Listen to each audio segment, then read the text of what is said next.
What is up, guys? It's Sandal from Substance Overstar and welcome to a new video. So thanks for being patient with me for not posting a video last week. As many of you know, I have been suffering with cold/flu, whatever it is, some kind of viral respiratory infection, which I am just about getting over, although I'm still quite coughy and quite snotty, so please bear with me if I need to cough or if I need to blow my nose. And I'll probably keep this one quick, but this last week has been super intense with so much going on, so obviously I wanted to tune in, and I've been wanting to obviously talk about this last week, but I was sick and I couldn't. But yeah, big things unfolding when it comes to collective disclosure. Obviously, we're just at the tip of the iceberg, but last week they just decided to announce a government whistleblower or military whistleblower who revealed that the United States government or alphabet agencies has been in possession of crashed alien craft and very advanced alien technology since the 1930s, and they confirmed that yes, they were in possession of what they refer to as biologics, which I find to be an extremely dehumanizing or like de-alienizing, like just very, yeah, just you know, kind of robbing a being of their not their humanity, their divinity, I guess, but I don't know, it could have been negative aliens. So yeah, it's great that now we have, you know, it was broadcast quite widely, so now we do have mainstream acknowledgement of the fact that not only do ETs exist, but the government has known about it for decades. So, you know, and it's interesting because, you know, when they start talking about it, everybody's just like, well, of course. And, you know, I shared a few memes on my Instagram talking about how funny it was that nobody even cared. Nobody was even paying attention. People were just like, oh, aliens are real, the earth is boiling, the economy is disintegrating, and here's me, hey, just circling back on my last email, just talking about, like, just making a joke about how life goes on.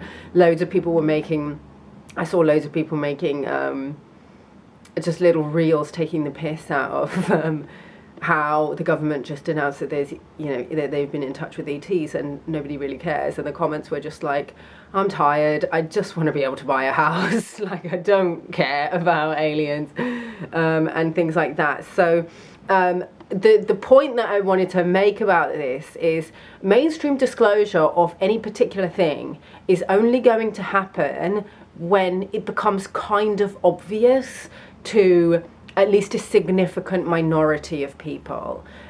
So, you know, to just bear that in mind when we're thinking about, oh, we want disclosure for XYZ. First of all, I've said in previous videos, and I'll say it again here, if you need mainstream disclosure of a certain thing, then that's not true awakening, okay? If you want everybody to wake up and you need mainstream disclosure for that to happen, that's not how the awakening happens. The awakening happens when people realize it for themselves and they don't rely on mainstream outlets to tell them what's true, okay? If we need mainstream outlets to tell people what's true, then we're not relying on people to actually have their own awakenings. And also, I will also add, we can't force anybody to wake up. Everybody's contracted to wake up in their own time. We can just be there to assist them by stepping forward into our, you know, divine leadership roles or our mission templates or whatever that is for you, so that you can assist people and give the information, the intel, the support, the healing, whatever it is they need at the time that they need it. So that's our role as kind of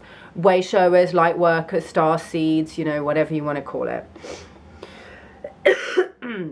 So yeah, again, so like I was saying, when you know, not just that, but also having the conversations. So being able to have the conversations in the metaphorical town square, which is kind of social media and online spaces, even if you don't have your own platform or your own podcast or your own Instagram account where you're sharing this information. But personally, I think that every awakened person should have some kind of social media presence where they're sharing information for the masses to either learn from, to heal from, you know, that kind of thing. You know, just having those conversations you know, in the message, in the comment sections and stuff like that.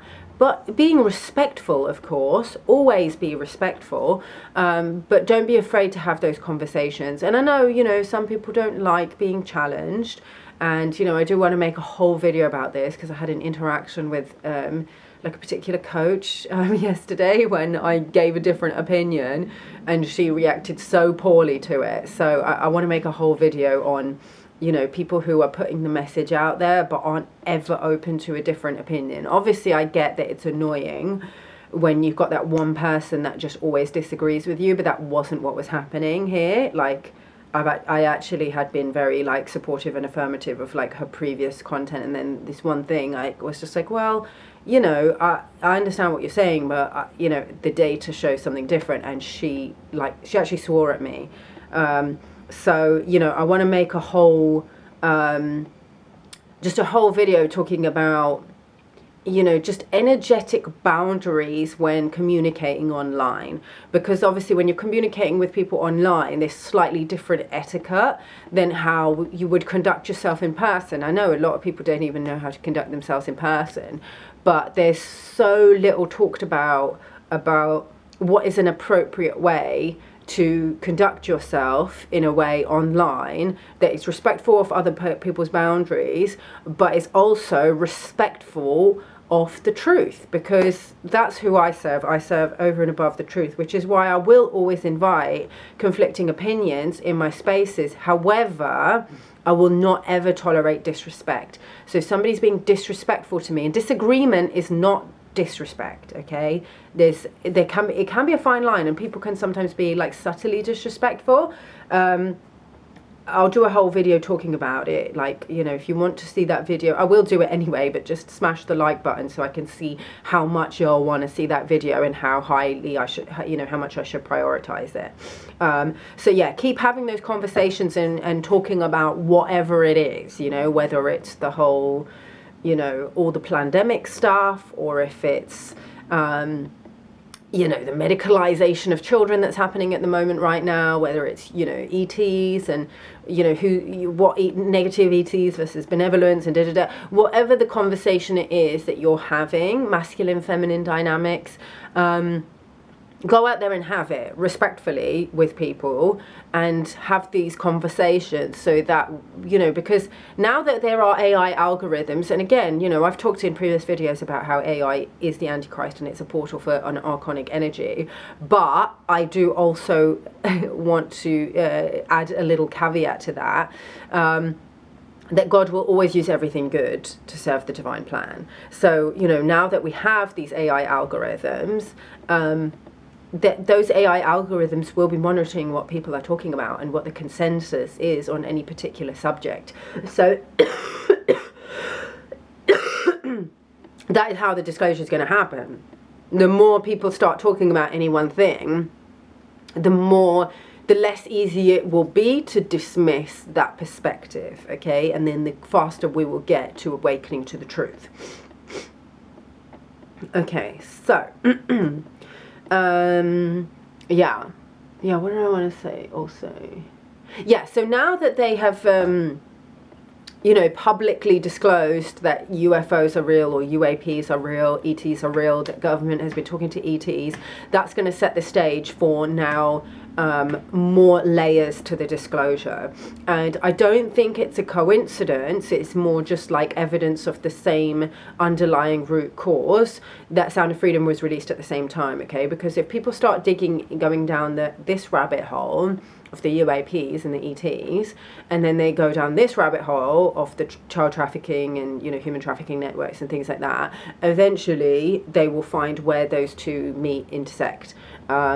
And that's a good thing, because as dark as it is, and as evil and horrific and scary and all of those things as it is, that, you know, who's been responsible for the evils that we've seen on the planet and why and how, the sooner we can get to, you know, more people knowing the truth, the more we can do something about it. Because, you know, even the powers that be, or the elites or whatever, who are trapped you know, serving these systems. Many of them don't want to be, but, you know, the closer you are to the top, the more visible you are, and, you know, the more likely you are to, you know, if you stick your head above the pyramid pit, the more at risk you are. So a lot of the, you know, elites or whoever who are involved in some of these dark things, they want the disclosure as much as we do. Okay, so yeah. So in the last couple of days, we also had a massive X-class solar flare, which is the highest category of solar flare. So that's when the sun like kicks out loads of energy, and you know, obviously the frequency of the planet, the Schumann resonance will obviously correlate. You know, it will cause the Schumann resonance to spike more highly, and then it also causes our bodies to vibrate at higher and higher frequencies and throw out density. So I myself have been, you know, suffering from a cold, not only because of that, like it was initiated by, I had to go to A&E because to accompany a relative who had just injured herself. And this is also a lesson in really listening to your intuition, because when it happened, my mom was like screaming and panicking that her sister had injured her eye, and, you know, she was like, oh my god, she's injured her eye, she's going to go blind, and like ran out the door. And I was just like, oh, I've got so much to do, but this sounds like an emergency, so I should probably go see if she's okay. And then so I went to her house, went to see if she was okay, and they were jumping into the car to go to A&E. So I just thought, okay, I'll lend some support and I'll go with them. And I really should have just listened to my gut feelings and just stayed at home and just sent moral support from afar, and, you know, just called them to check in on them. But I didn't. I wanted to be a good girl.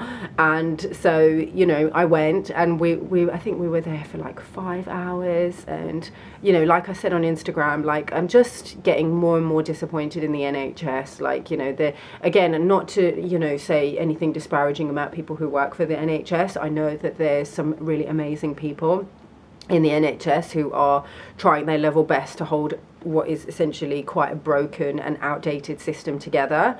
And I have over the years encountered some of these people, but there's a lot of people who are just completely like brain dead, soul dead, who are very rude, who fucking hate their jobs, who will actually engage in medical misconduct, and I've heard lots of those stories as well. And the whole system just needs completely restructuring. It's like completely broken. Like I've lived in multiple different countries over the years. You know, India, Thailand, I've lived in like developing countries, and the medical system over there tends to be much better. Like, I mean, obviously it depends who you are. I'm not saying that class doesn't play into this, but I've like even been to like government hospitals in like developing countries and been seen way faster. So, and, you know, the doctors seemed, like the doctors and nurses seemed a little bit better trained as well. So that's like that doesn't really like, that's not very flattering to our NHS in like technically a first world country, that developing countries are doing better than y'all. So yeah, we were there waiting till 3 a.m. My mum had a migraine for 2 days because of like the stress of like, you know, staying up so late and whatever. Like I ended up with a sore throat, and then the next day I was just in bed and couldn't get out of bed, and I've been sick for more than a week and couldn't do anything last week. So yeah, like if I was staying in this country full time, which I'm not planning to, but if I was, I would definitely look into getting private health insurance, even though I tend to just when I need like health stuff, I tend to just pay as you go. Like I see a lot of alternative practitioners, like iridologists, or like if I need like an actual like allopathic doctor, sometimes I'll just pay to go and see like a more holistic, integrative one who's like medically trained in allopathy, because they're not so like blinkered. But yeah, that's just a little side note there. But yeah, I do kind of wish I'd listened to myself and just gone, I'll give support from over here, because they didn't really need me. But anyway, so yeah, so humanity is like literally so close to realizing the truth at the moment. Like I did say to my mom yesterday, I was like, So don't you think it's interesting? Have you noticed how like loads of stuff is like coming out now? And she was like, yeah, it's great, isn't it? She was just like, I'm really noticing it as well. And she said that she was saying to my brother, who thinks that I'm quite crazy for believing all the things that I believe, and has been saying so for years. She said to him a couple of years ago, she's just like, oh, isn't it interesting, this whole thing about, I think it was Jimmy Savile first or something. No, this whole thing about Jimmy Savile's come out now, and he was really good friends with the royal family, wasn't he? She goes, maybe, you know, what Sundar was saying was right, you know, she has been kind of right about that. And he kind of just like rolled his eyes, snorted or whatever, and he was just like, oh, even a stopped clock is right twice. And then something else came out about the when Epstein came out, the whole Epstein flight logs and the Black Book and Ghislaine Maxwell, and she was like, oh, that's interesting that that's come out now. You know, Sana was talking about that. It's interesting that she's been right again. And he was just like, huh, even a stopped clock is right twice. And then again recently she said to him, she's just like, oh, have you seen this whole you know, this documentary that's come out now that's been talking about like US government and alphabet agencies' involvement with like child trafficking, and also now that whole thing about the UFOs has come out, and the governments have been in contact with UFOs, or that they've had like whatever it was, I don't know, I wasn't there. And again, he said the same thing. He was like, even a stopped clock is right twice. She was just like, this clock seems to be right much more often than just twice. So that's just like a funny little story for y'all. I think, you know, many of you might appreciate, you know, and have had the experience of families or people close to you, work colleagues, etc., treating you like you're crazy just because they can't see the things that you see, because their pineal is completely calcified, so they just believe what they're told by the institutions that definitely don't have their best interests at heart and are farming them. So, you know, we can see it, and we've been telling them at much personal and professional risk to ourselves and our reputations, but we do it because that's what God tells us to do. Like me personally, yes, I've suffered a lot as a result of saying these things openly, but God's put it upon my heart to do it and has repeatedly told me, do this. Yes, you will lose certain earthly material things, success, accolades, you know, professional opportunities, but I've got your back, and I will take care of you, and I will make sure that you don't suffer and that you will be rewarded in the end. But this is what I need you to do, okay? I've had it very clearly said to me by my creator, by my guides, in multiple different plant ceremonies, multiple different meditations, and just generally in my bones, okay? I wouldn't be able to sleep at night if I didn't talk about these things, okay? So this mission that I'm on is very much just guided by the Most High and nothing more. And I know many of you are the same and in the same boat. So what's unfolding now just feels like massive, like, vindication. It's wonderful. And I don't want you to, like, yes, relish it. You can relish it and be like, yay, everything that I said is now coming true. But don't, like, lord it over people's heads, because that's not, you need to, I know it's very tempting, especially people who bullied you and stuff like that. I mean, definitely people who were nasty, really, really nasty. You can do it a little bit, like, go on, but don't do it too much, because it is actually going to interfere with the work that you're here to do, because you are here to be a support system for people who are newly awakening. So, and it's interesting, because as the truth gets revealed, I've just been reflecting on, like, well, you know, there's always more to learn. So this truth will be revealed, but like a few years ago, it was a conspiracy theory that the US and the UK and European allied forces were involved in colonial imperialistic wars in the Middle East.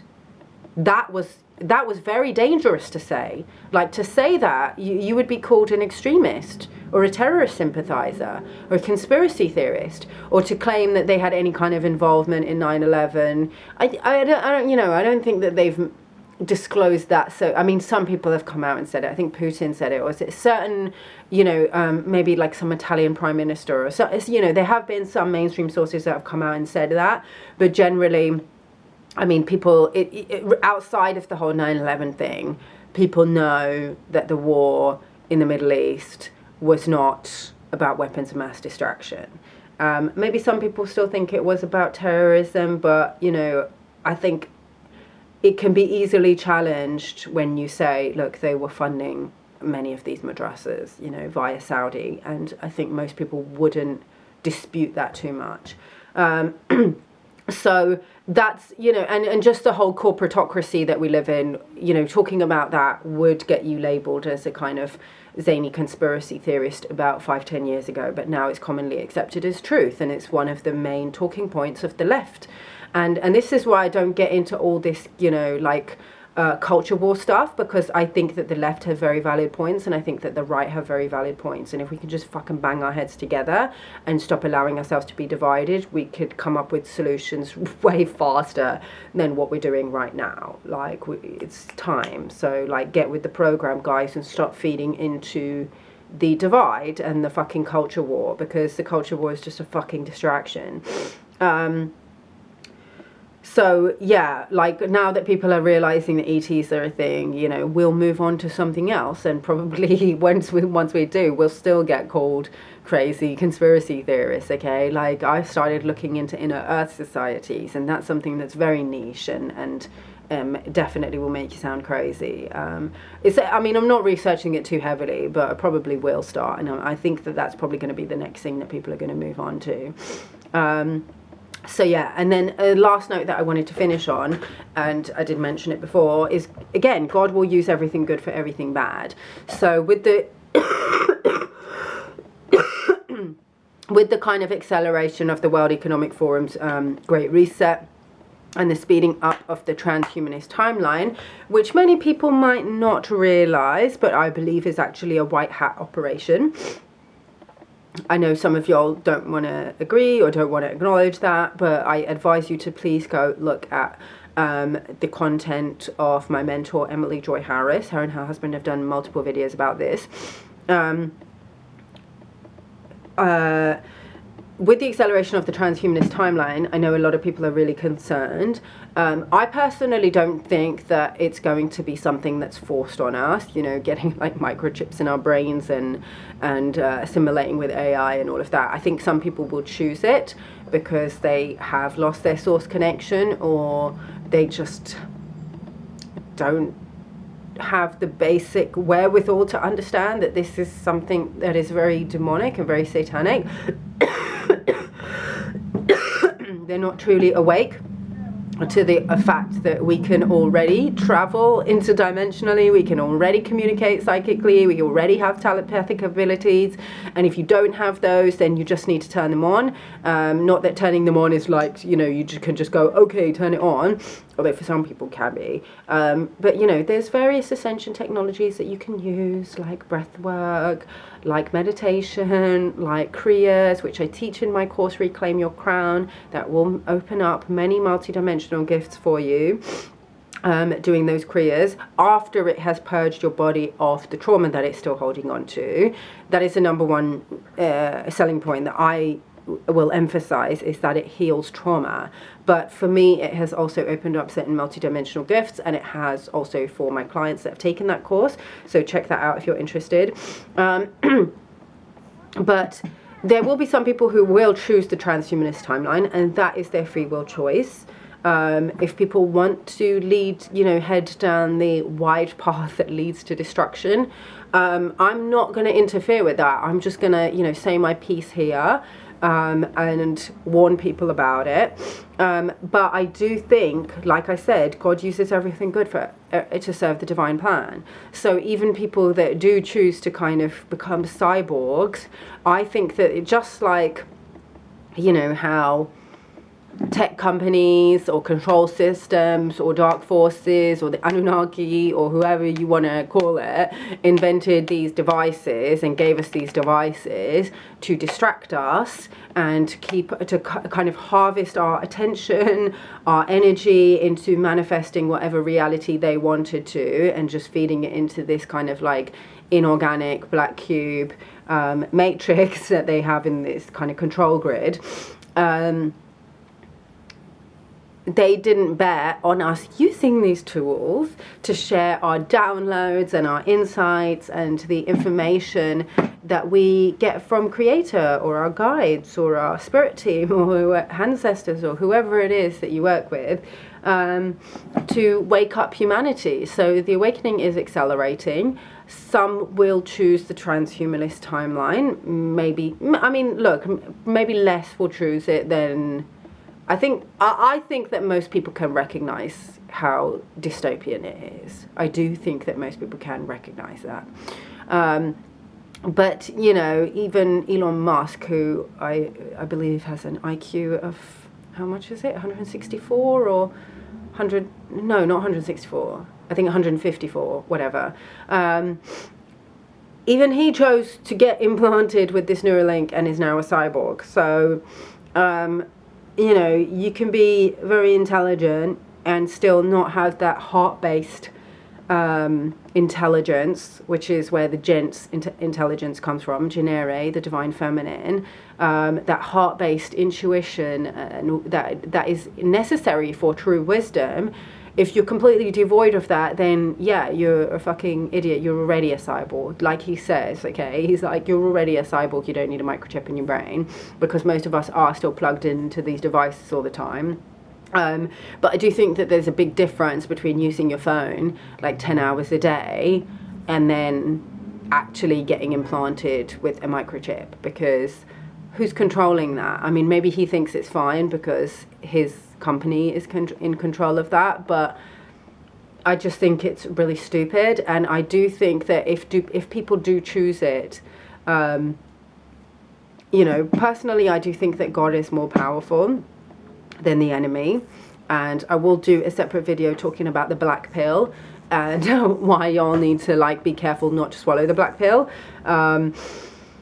Yeah, God is definitely more powerful than the enemy, and it's perfectly feasible that God can switch people on even once they've already chosen that timeline, and then maybe they will actually start sending, you know, their frequencies and their thoughts of like higher vibrational divine wisdom into the control grid, and it will just accelerate people's awakening even faster and be able to rescue more souls from that negative timeline and bring them back to God.